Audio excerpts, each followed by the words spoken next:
Hi friends, இன்னைக்கு 9th Maths Chapter 3 இருந்து Exercise 3.5 இருந்து second question பார்க்க போகிறோம்.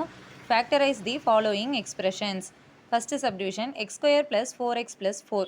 இதுக்கான solution பார்க்கலாம். இப்போ நம்மளுக்கு multiply பண்ணுறப்பையும் 4 வரணும், add பண்ணுறப்பையும் 4 வரணும்.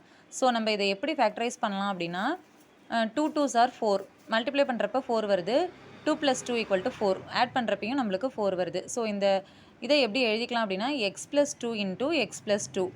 ஸோ ஃபைனலாக இதை x plus 2 தி ஹோல் ஸ்கொயர்னு எழுதிக்கலாம். அடுத்தது second subdivision 3a square minus 24ab plus 48b square. இதுக்கான சொல்யூஷன் பார்க்கலாம். இப்போ இந்த டேர்மில் பாருங்கள், காமனாக 3 எல்லாத்துலேயுமே இருக்குது. ஸோ அந்த 3யை வெளில எடுத்துக்கலாம்.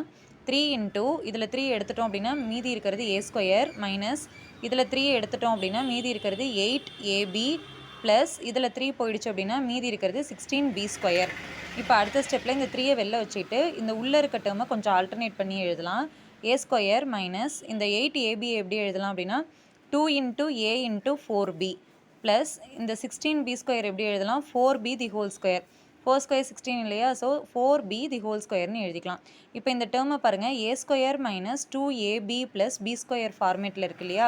அப்போ நம்ம இதை எப்படி எழுதலாம், a minus b the whole square formula எழுதலாமா. இங்கே ஏக்கு பதிலாக ஏ தான் இருக்குது, பிக்கு பதிலாக மட்டும் 4bன்னு இருக்குது. So 3 into a minus 4b the whole square. Okay friends, இந்த வீடியோ உங்களுக்கு யூஸ்ஃபுல்லாக இருந்தால் என்னோட சேனலை மறக்காமல் லைக் பண்ணுங்கள், ஷேர் பண்ணுங்கள், சப்ஸ்கிரைப் பண்ணுங்கள். Thank you friends.